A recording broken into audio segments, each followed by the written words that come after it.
And of course, if you'd like to get in touch, we'd be delighted to hear from you. So I think it's always a good idea, especially when you're talking about a very small island in a far off place, to actually give a map so that we can orientate ourselves to Borneo. And there's a map around about 1900 of the large island of Borneo. At that time, the southern part was Dutch East Indies, and the northern part was various British protectorates. I'm just turning off the heater because I didn't need it when I got my suit on, well, top half of my suit anyway. Right, so this is British North Borneo at the top here, and then we've got Brunei, squashed between the middle of Sarawak and British North Borneo, and there's a small island in Labuan there. So go on to a rather more close-up map, and this is British North Borneo. Excuse me, it was a protectorate, and there is the island of Labuan. It's a small island, about a third of the size of Isle of Wight, and British North Borneo was a chartered company, much like the old East Indies Company was, and so it had shareholders and a head office in Fenchurch Street in London, and this down here is the British North Borneo now Saba Railway, which still runs, or most of it does. This part here was closed and this little extension here was closed, but the main part of the railway is still open and still doing good work. Right, and Labuan becomes a crown colony on day before Christmas in 1846, and this is a stone that was erected to commemorate it becoming a British territory. And the reason for that we were interested in it was because it had a splendid sheltered deep water harbour and surface coal seams, so used as the base for the English fleet when engaged in anti-piracy duties, and became Crown Colony in 1848. The first governor was in fact James Brooke of the Raja of Sarawak, but that's very much a different story. And it was expected that Labuan would become a new Singapore, but it didn't happen. Right, this is some pre-First World War maps of Labuan, showing a scene of the harbour rather. This postcard here actually adjoins this postcard here, so you get in fact a triple postcard, but it couldn't really be shown very well on a Zoom presentation. And there's a coaling pier, and there is the government offices here, and the post office was within the government offices, and it might be there, I don't know. You can see it's all rather quiet, very quiet in Labuan. Here we have some more picture postcards. This is some views of the coal mine, which is up the other end of the island from the port of Victoria. And so a narrow gauge railway was built, 1 metre gauge, to join the two. And here is a postcard showing them loading, unloading cargo, and also taking on coal. It was a drift mine. It was so the mines were close to the surface. The coal seams were close to the surface rather. But it was a failing colony. When it became a colony, well, in 1845, there was no population whatsoever. The problem was the pirates, and they were a fearsome lot, often with fleets of 100 or more fairly large sailing oared prowls, sort of native boat. And really, they would take slaves, they'd take everything you had, and everybody fled up the rivers away from where the pirates could reach with their boats. So I say Labuan had no population whatsoever when it was taken on by the British Empire. After a bit of persuasion, because the Sultan of Brunei, in theory, had suzerainty over that territory, He had been misbehaving quite badly, supporting the pirates, and so in fact we came in and twisted his arm with our fleet, as we did in those days. Anyway, long way from the shipping lanes, the coal was poor quality and the mine frequently flooded. And so in 1886, to reduce expenditure, the Colonial Office asked the North Borneo Company to administer Labuan on its behalf, though it still remained a Crown colony. And so it did so from the 1st of January in 1890. And so here is the principal street in the only town in Labuan. And this is a back street and it's typical Malay kampong. Right, now we need to sort of ask ourselves, why was Labuan, along with North Borneo, or North Borneo along with Labuan, the first territory within the British Empire to actually have a issue of two-colour definitives, pictorial definitives? Well, here's a little bit of background. So the Queen's Head design had been used on Labuan stamps since the first stamps of Labuan in 1879. And these are stamps from the final printing. Now, this is when Labuan was being administered by North Borneo.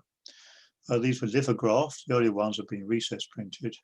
De La Rue decided that because there were so many stamps ordered, huge number, I mean, remember, it's only got one post office, 50 to 100,000 of each value, purely for the philatelic market, not sent to Labuan. A very common CTO. So De La Rue decided that they were going to use a cheaper printing method of lithography. Also, these stamps were being extensively forged, and so there was not much money coming into the coffers of the Labuan post office or North Borneo who were administering it. There is a constant flaw here. This value, the 10 cent and the 16 cent, 12 cent, was still being sent to the post office in sheets of only 10. And this flaw, which is the missing nostril on the Queen Victoria, here it is, missing, is found on all 40 cents printings because they're all taken from the same plate. But anyway, that's a different story. And this is the set of Borneo stamps prior to the 1894 pictorials. Once again, this had been a design or varieties of it, which had been used from the first stamps of North Borneo, 1883. They were being extensively forged, so North Borneo thought it was time for a change. And the change was, and because they were well able to make this change, because they were a protectorate, they weren't a colony, and so they were not required to have the Queen's Head on its stamps, and therefore it's well placed to issue the first two-colour pictorial stamps in the empire. And as such, they were very popular for collectors, very popular indeed. And this is the whole set on a cover to Germany, which shows them really quite nicely. And basically the flora and fauna of North Borneo here. Now, North Borneo stamps could be used in Labuan, and here's an example of a philatelic cover to a prolific dealer in Germany, and in Munich at that time, Otto Bickel, and a registered letter, Frank, the variety of Labuan North Borneo stamps, and there's the two North Borneo ones. There's the previous issue, not the lithographed issue, but the last recess issue of Labuan, registered, and in fact it's underfranked, which is quite unusual for a philatelic cover. And it's got the two registered cachets of Labuan. This first one, a large R, had been used from early days, but in fact this second one only came into use much later on. So maybe they now felt that they needed to have a proper registered cachet so they could actually enter the registration number onto the cover so it could be properly traced. And here's more North Borneo stamps being used in Labuan. These are the pictorial stamps of North Borneo during this period. the first issue, second pictorial issue, and the British Protectorate issue, which North Borneo issued between 1901 and 1905, really to reassure as much as anything their shareholders that they had the might of the British Empire protecting them, which was okay in the First World War, but in the Second World War, of course, they were overrun by the Japanese very rapidly at the end of 1940. So it didn't help them too much then. Oh, I should actually go back if I can, remember how to do this, just to say previous, there we go.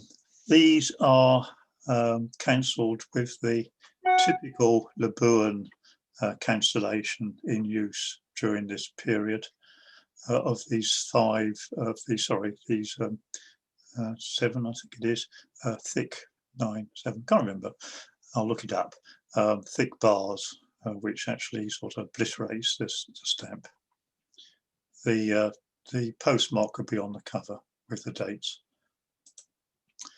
Right, this is an extract from the Colonial Report. Now, Labuan was still a Crown colony, so the governor, who was also the governor of North Borneo, Lester P. Beaufort.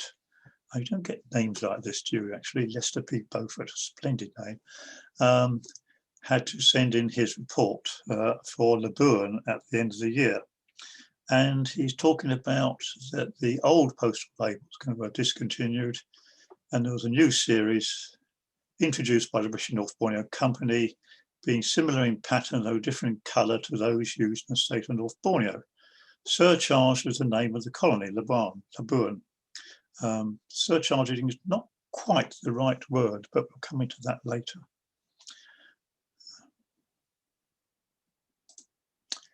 Right, here we are. This is the an imperf plate proof of the first issue of Labuan pictorial issue. But first of all, we have, this is the pictorial stamps that were issued during this period. While it was under the governorship of the British North Borneo Company.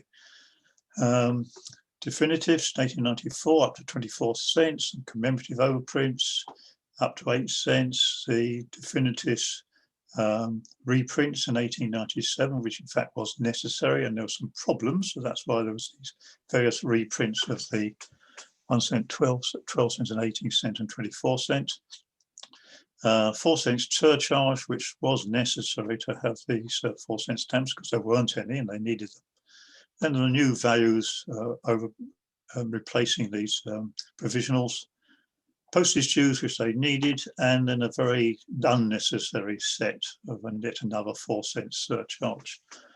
Now they're much criticised in the philatelic press at the time for these unnecessary issues and too many values, but there we are. 24 cents was actually equivalent to a shilling in those days. So not a vast amount of money, but maybe a bit expensive for the pocket money of junior collectors.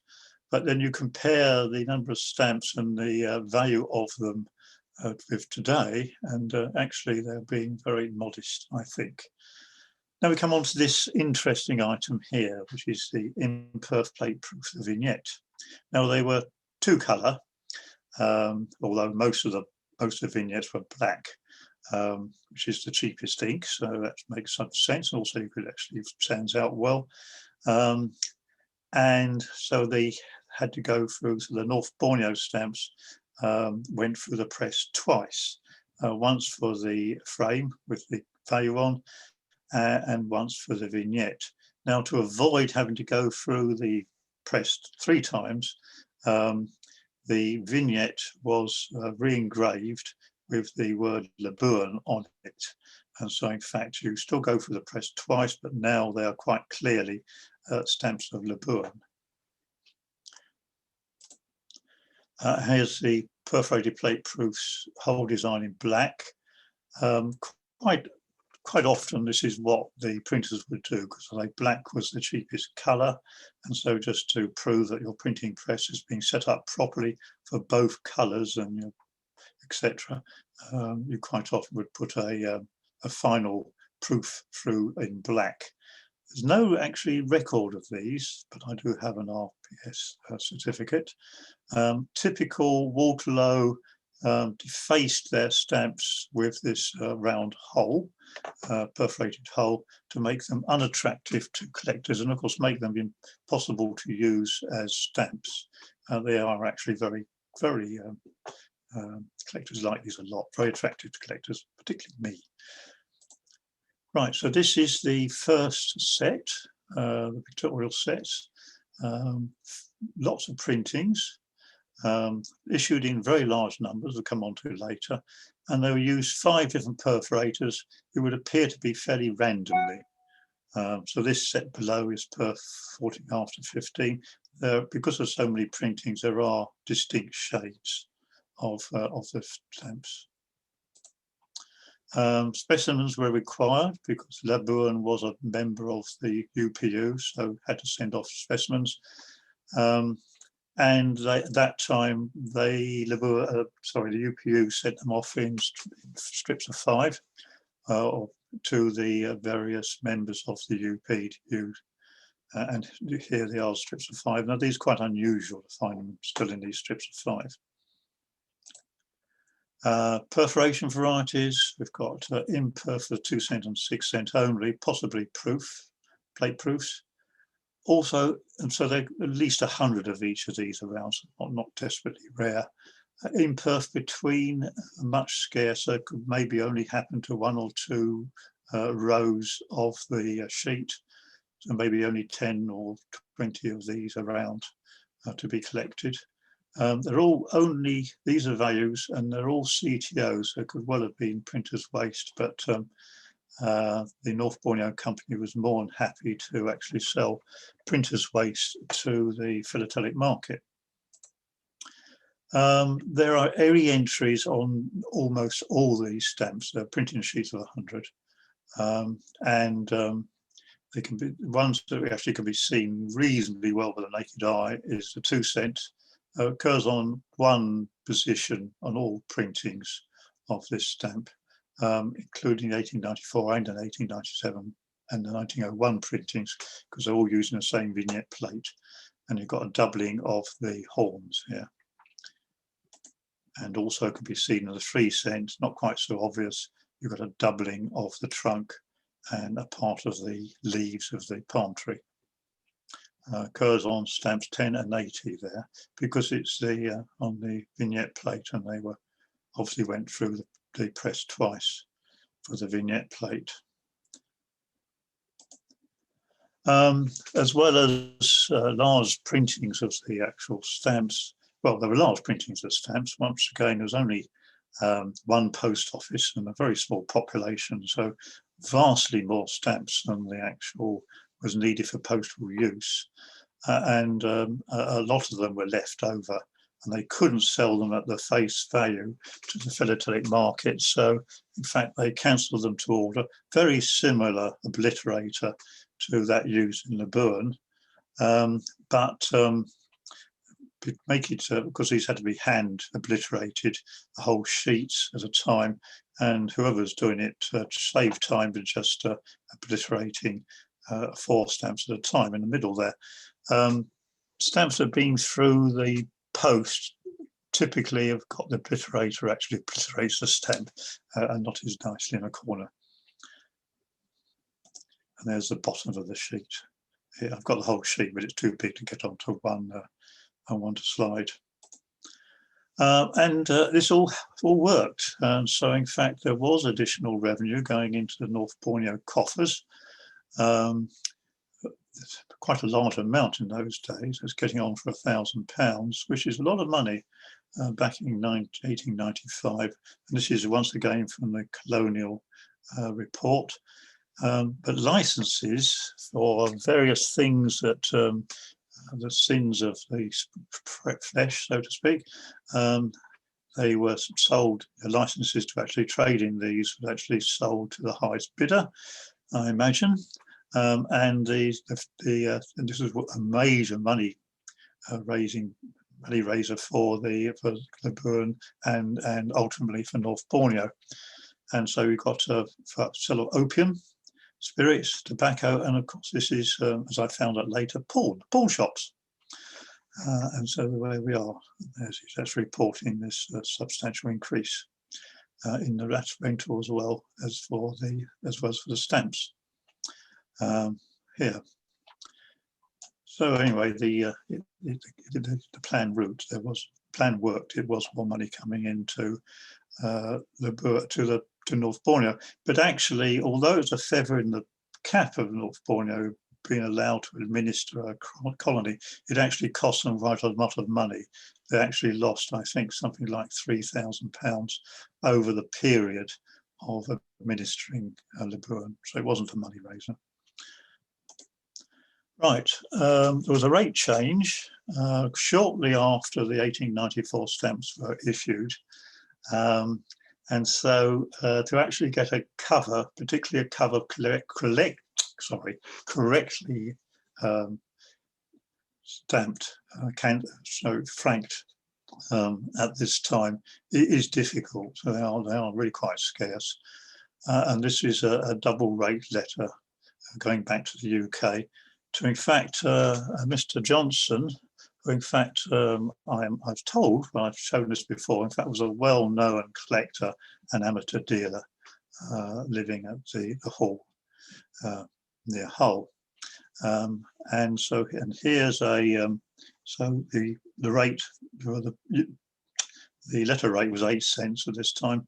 It went up to 10 cents. And provisional stamps were required because there was no 10-cent stamp. Now I had to buy this envelope because it's actually going to King's Lynn, and Bridge House, which is where I live, and Bridge House is still there, and it's now turned into a pub. And so I've promised myself that I'll go and get a pint there when we're allowed to go into pubs again. Now, as I said, there were no 10-cent stamps. There's also no 4-cent stamp, which was required later. And so the $1 stamps of North Borneo, and this is the same problem was in North Borneo. So the North Borneo also surcharged stamps, the $1 stamp. And here's the specimen stamps, once again in strips of 5. Now this is getting all a bit crowded, as you can see, the stamp with the, now these were overprinted Labuan, because they're just one colour stamps, so that's all they could do. As you can see, getting rather crowded, and so the specimen is actually reading upwards through the middle of the stamp. As well as the 4-cent and 10-cent, which were required. There was a 20-cent, 30-cent and 40-cent, and the only reason for those really was overweight letters. But what actually happened was that just people put on more of the 10-cent stamp for any letters that required more than 10 cents for their postage. So actually find the 20 cents and particularly the 30-cent and 40-cent commercially used, well, they're hen's teeth. You find them philatelic used, but commercially used hen's teeth. I haven't got any. Labuan cancellations, there were 2 during this period. The earlier one, which had the year date in two letters, and 4 letters, and then 3 lines. So year date in 3 lines, and then replaced by the. Oh, I'm getting myself in a muddle. Yes, first of all, 2 lines, month. Day, month, and the year, and then 3 lines, day, month, and the year, as you can see there. So that's it. Not a lot of excitement over cancellations in Labuan. This is to Singapore at the correct rate for a registered letter. Very philatelic to India is lost the 6-cent stamp of the issue, of the 1894 issue, and there's the 5 provisionals as well. The only thing really of any value is it shows you what was available in the post office in Labuan, and I imagine it was produced to actually get stamps with a cancellation on, but they've avoided being soaked off. And they wanted some higher values as well. So these are the North Borneo stamps once again, but in the different colours to the North Borneo stamps, so specifically printed for use in Labuan, and then once again overprinted Labuan. You can these were actually fairly well used, and you can find them postally used. And perfect examples. Once again, this is no doubt printer's waste of various sorts, which the company was happy to get some money back from the philatelic market. And they also found CTO when they found they couldn't sell them the face value. So went off to wholesalers. Parker in London was one of their favoured, an arrangement with the North Borneo company. Right, but to find them actually on cover, once again, it is very, very difficult. Higher value ones, particularly if they might even be commercial, right rate. And so here's a OHMS still on His Majesty's service, because it is not postal service, but on His Majesty's service, because it is still a Crown colony.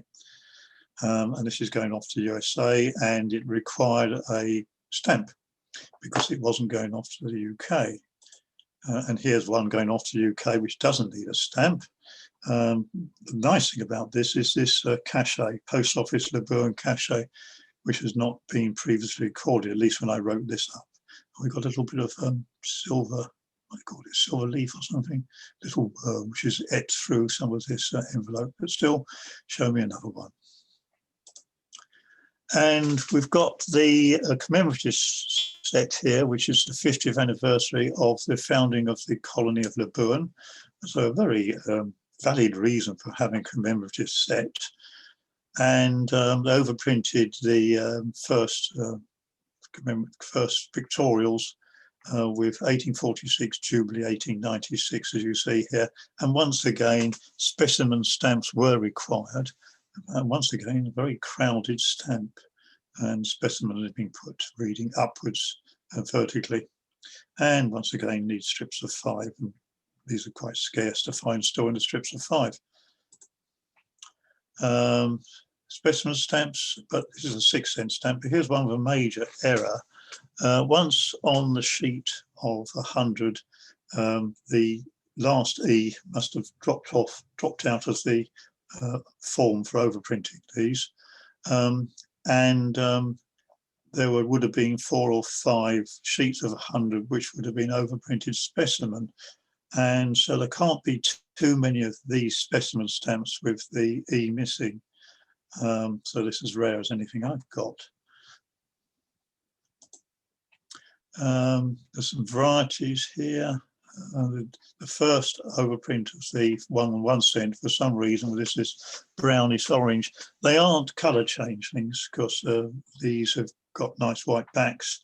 They must have quickly realised that these were not very good to show up on the stamp itself, and so they very quickly changed to overprinting in black. But they're not. They're separately catalogued. They've got a premium, but not hugely. There's still a lot of those around.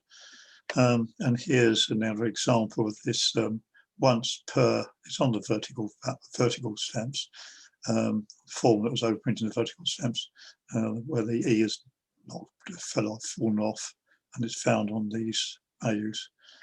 So it would have been well. It wouldn't have been a huge number. It's quite reasonably scarce. And here, goodness knows how this happened, a treble overprint. So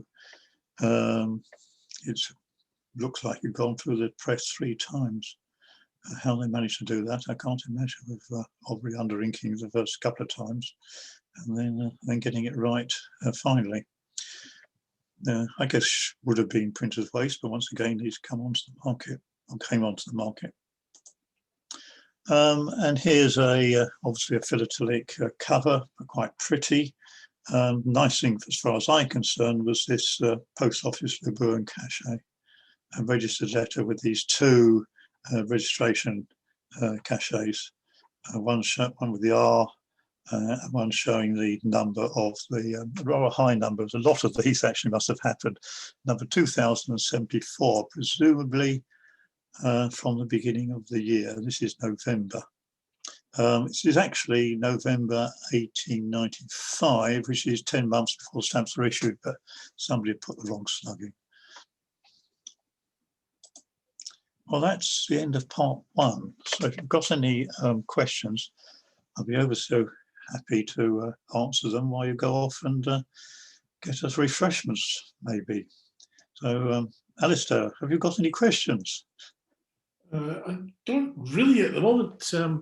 It's fascinating because it was clearly designed for the philatelic market, really, wasn't it? Oh, absolutely. Yes. North Borneo was facing bankruptcy.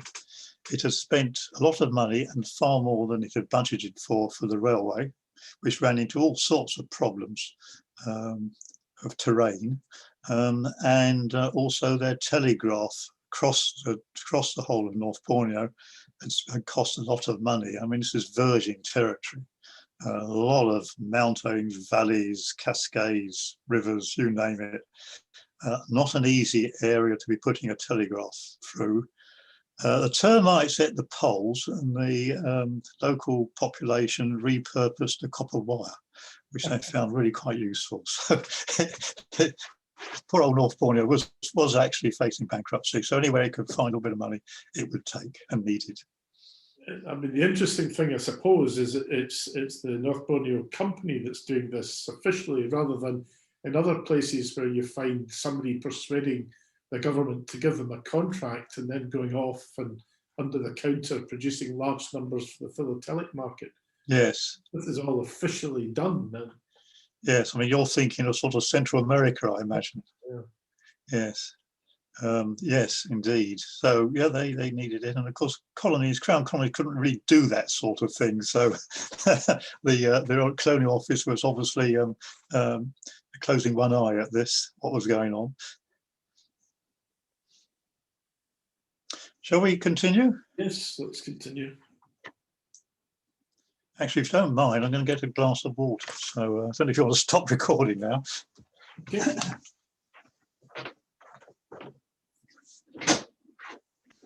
All right, to continue. New definitives. Now, the old ones, the previous ones, 1894 ones, they only had the value in English and in figures, and they decided that they really should reissue them with the value in Chinese. The vignettes are as the previous issue. Here's some die proofs, which are always nice things to have, of the new 1897 issue. And obviously in North Borneo, exactly the same thing. So exactly the same thing was happening in North Borneo in parallel. North Borneo stamps the same, because they haven't got the Labuan and are in different colours, but otherwise the same design. And here's some of the higher values, and there was a reprint of the 1 cent brown in a new colour in 1901. And redrawn frames, as you can see more easily here. So we've got the value here in Jawi, which Malay language, Arabic script, and in Chinese, which were the main populations, or at least the sort of the populations that actually be sending mail. And there was 8 printings of this 1 cent. And once again, I remind you, just one post office and a very small population in Labuan. So it's a total of 650,000 stamps, which is a hell of a lot of stamps. And 8 printings, so there's considerable shade variation here. And later on in 1901, there was an additional printing in brown. And here's examples of it here. Required for postcards and printed paper, but only internally and to North Borneo and Brunei. Internally, It's a very small place, only got one town, so you don't actually find any internal mail covers during this period. And that's the low values with its redrawn frames, as you can see here, with the getting the Arabic and the Chinese within the frames, and this worked quite successfully. No problems. Everything okay. Labuan up the top here, which is actually covering up the state of North Borneo and leaving the values clear. But when we come on to the higher values, there were problems, and exactly the same problems in North Borneo. These presumably have been printed in the same order, sent off at the same time by Waterloo in London to North Borneo and then forwarded to Labuan. So exactly the same problems are happening in North Borneo.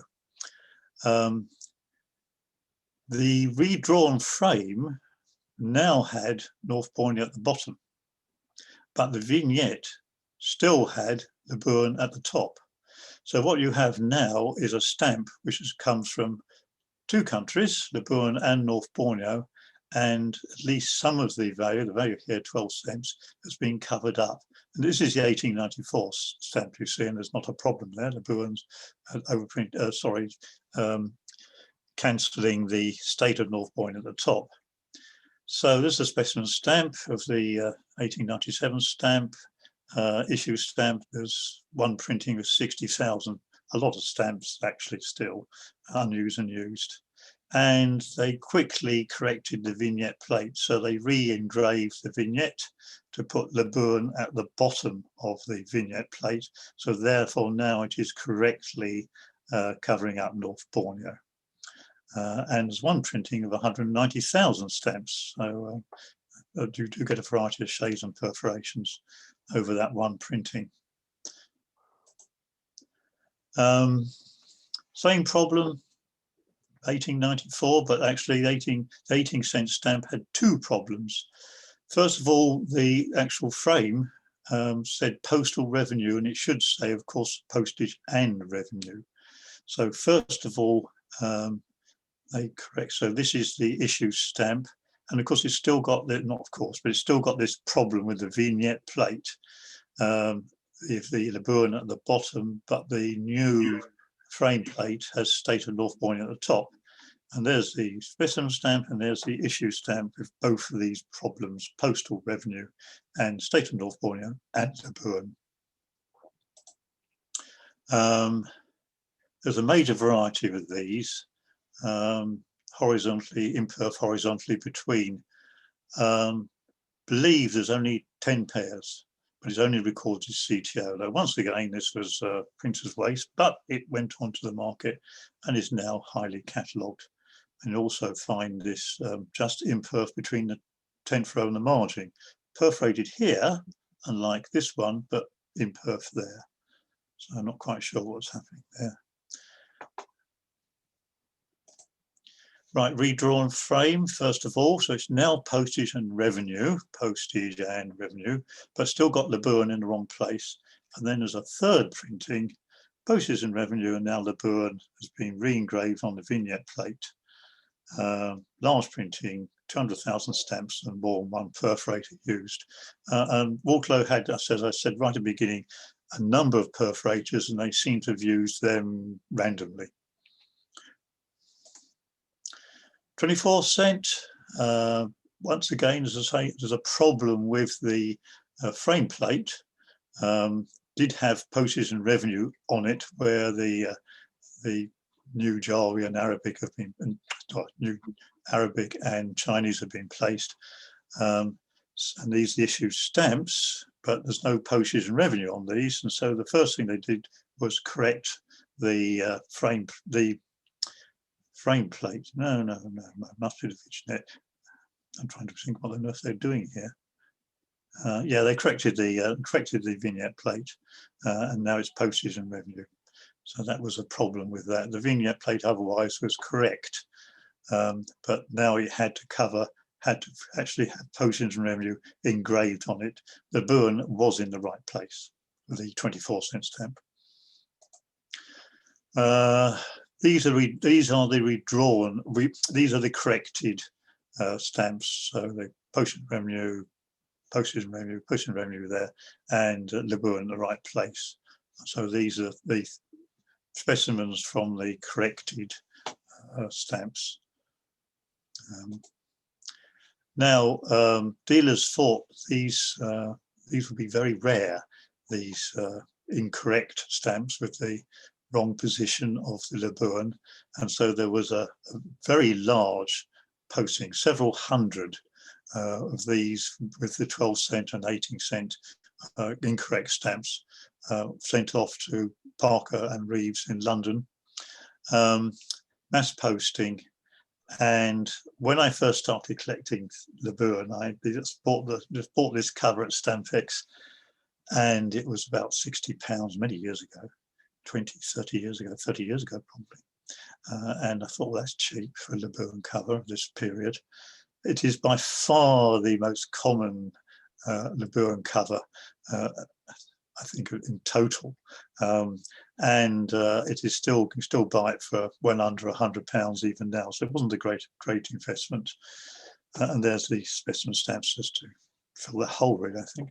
So there we go. Right, they didn't have any 4-cent stamps, and in fact, the Empire letter rate was reduced to 4 cents, and so this would be a heavily used for value. And so both in North Borneo and in Labuan, the current stamps were overprinted 4 cents. They didn't need to overprint all of the whole set, but they did. And also overprinted the 1 cent, 2 cent, and 3 cent. And these are you can only find these specimen stamps because they were never released, because they realised that they were actually uprating the value of the stamps, and so these could lead to forgery for postal services, postal purposes. So they didn't do that. So these can only be found specimen. Here's the other low values. Here they are, actually overprinted Ultramar. So you come across these fairly frequently. When the stamps went off to UPU, sent them to Portuguese Post Office, they overprinted, hand stamped the specimen stamps Ultramar for overseas use. Ultramar overseas distribution to their colonies, for distribution to their colonies. And so that's why they've been overprinted Ultramar.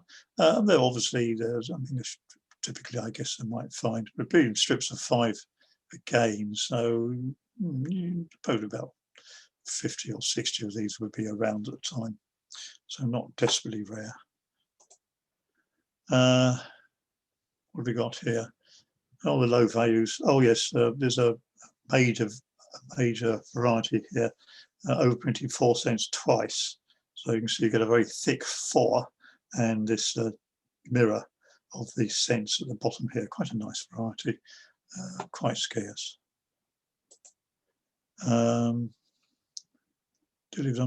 What's this all about? Oh, they're just showing different perforations, including the compound perf, which I'll talk about later. They also printed the higher values, and here they are again in the Ultramar, and there's an imperf between stamp and left margin.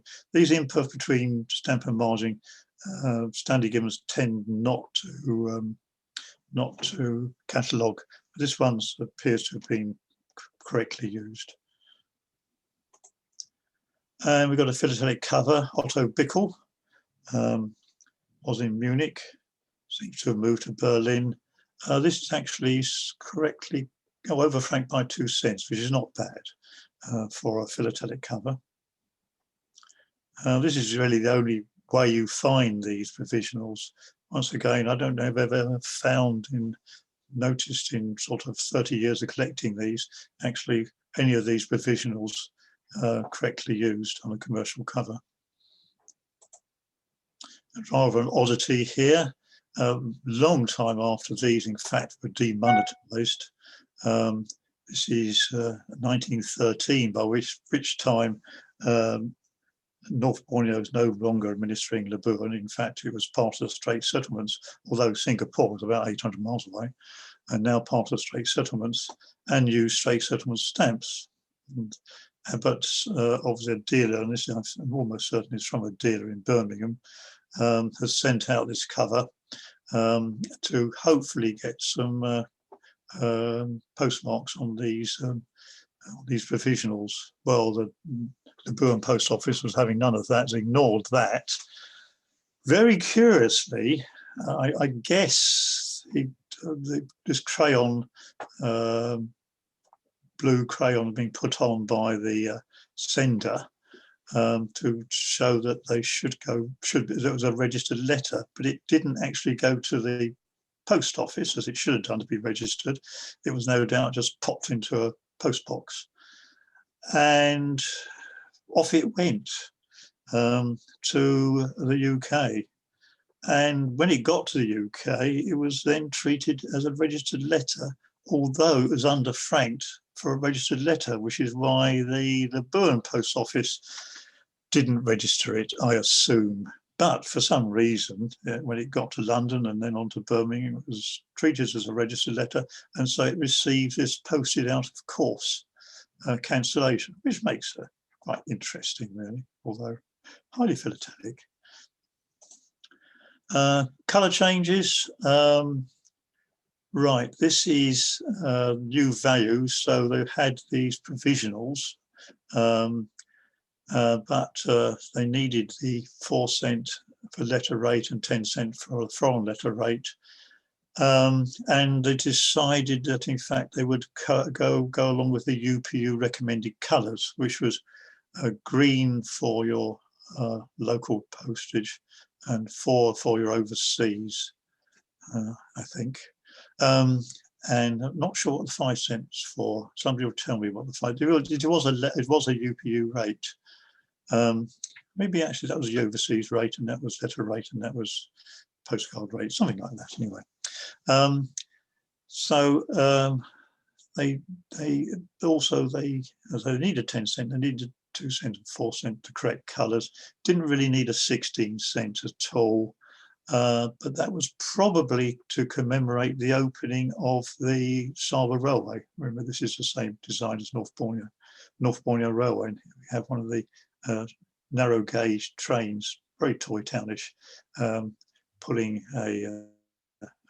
some carriages in North Borneo. So specimen stamps, very unusual to find specimen stamps in blocks. They're usually in strips. So this is probably from half a sheet. Wasn't actually go out to the UPU, and they were just broken up into blocks and singles.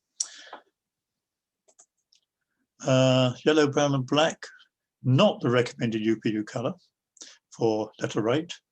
So not sent to North Borneo, not sent to Labuan, and so it was not valid for postage, but was available in the company's office in London. And it was quickly reprinted in the correct value, in the correct colour. And then that was sent out to North Borneo and Labuan, not the 4 cent in this colour, not sent to Labuan, not sent to North Borneo. Only one printing. These combination perforations are a bit odd. They occur on just a few of the stamps of the 13.5 to 14 perforated sheet. So most of that sheet of 100 would be 13.5 to 14, but some of that sheet towards the right-hand side of it, down the bottom right, had these different perforator. And you see they are further apart and a little bit irregular as well. How that occurred, I can't imagine, but there we are. Another one to Otto Bickel. Now here again, philatelic, sent off to Labuan, no doubt under cover, with the stamps on, hoping to get a cancellation on this 4 cent. But once again, the Labuan Post Office was not having any of that, and so has put the crayon around saying not valid for postage, and sent it off back to Munich. it was these stamps here still make it still quantity, right, value for a registered letter. So it's got the registration cachet from Labuan. A little bit about Otto Bickel here. This is a North Borneo postal stationery card off to San Marino, which is an unusual destination from North Borneo, but it's sent to the director of Merino Philatelist, San Marino, and it's one of his trade cards. And here how it's been rubber stamped with information about what he does and where he is and all the rest of it. And a copy, somebody wants a copy of the San Marino Philatelist for some reason, back in North Borneo, I guess. Yes, from Sandakan. Doesn't seem to have got a forwarding address, or odd, still. We plough on. Postage dues, which were required. So, and this is a double overprint. Once again, probably a sheet of 100, and not that scarce. And here's the higher values. Several printings were used. Several printings of the original stamp were used. I think I just took them randomly. But most of the value, many of the values were withdrawn. Now, typically you double up the penalty for your postage. So a 3 cent and 5 cent would certainly not be required. And these higher values weren't required either. So they were soon withdrawn. Crown issue. This is the last definitives.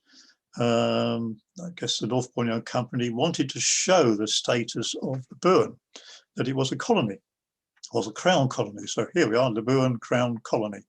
In effect, specimen stamps and Ultramar. The two values here, the 1 cent and 3 cent, were printed later, a year later.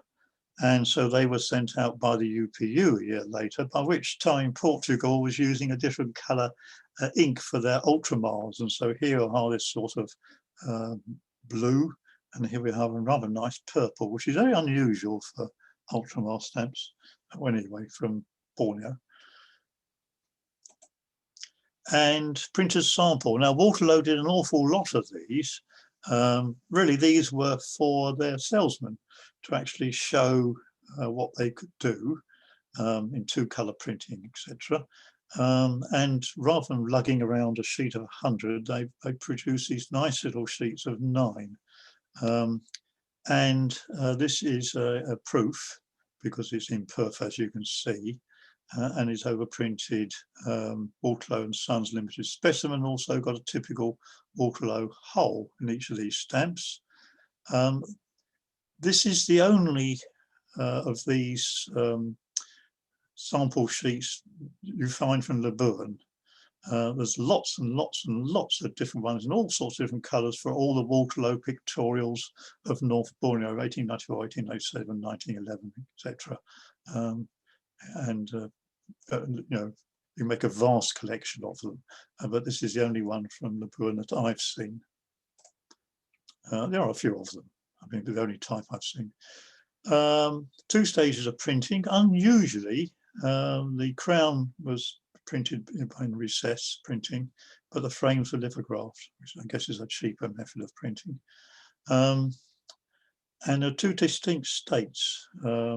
This is one with the vignette heavily impressed, and this is one with the vignette much more lightly impressed. And so it's not showing all the cross-hatching that you get in this one here. And it's purely because of it's the same, well, an interrupted run. That is what people think. This is state 1, which is believed it's state 1, where this is went through the press first and found for these values, not all the values, but for these values here. And then there was an interruption in the printing, and the press was slackened off and then was not totally retightened when they restarted printing again. And so you get this white band, and this is for all the values. You find this state 2. There's error colour, believed only found CTO, although one has turned up without the CTO. I don't know if it's been removed chemically or just one block or one stamp just avoided having the CTO cancellation. So there's a sheet of 100 with this black instead of this greenish blue. Not a huge colour difference actually, and it might be hard put to actually notice a difference, but I mean it was found, was noticed, withdrawn, CTO'd and then put onto the philatelic market. There's a catalogued variety, which is this dagger floor. It always helps if you've got a variety to actually be able to give a name, and this is called the so-called dagger floor.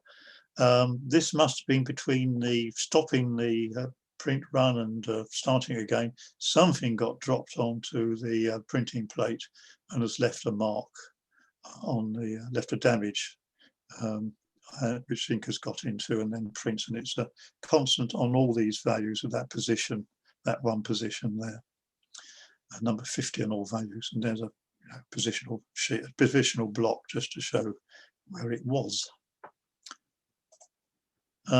This is a completely unnecessary issue. I won't try and defend this at all. Surcharged locally, possibly in Singapore, maybe in North Borneo, but quite well done actually. Labuan 4 cents, but the 4 cents now in small letters and small type.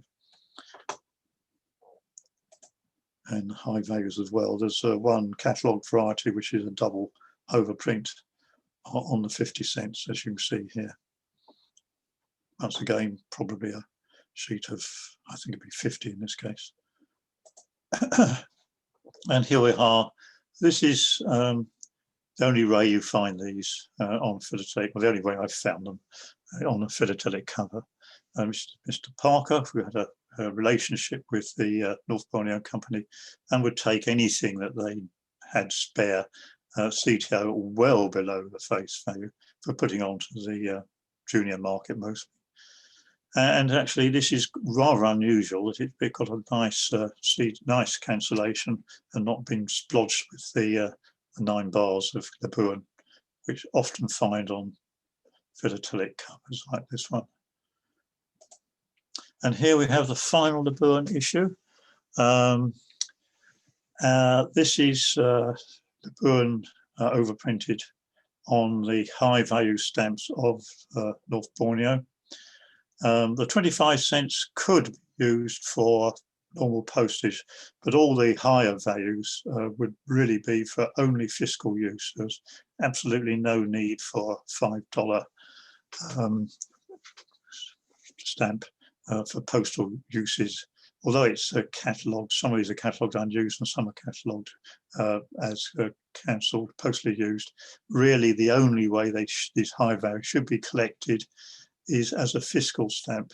And this is, I think, a splendid example because it's got the fiscal rather large cancellation here. It reads the seal of the General Court of Labuan with a manuscript date of 18106. So, and here he's got just normally a dated cancel here. So that, I think, is probably the end of my display. So thank you very much for staying with me, if you're still here. That's it, Alistair. Shall I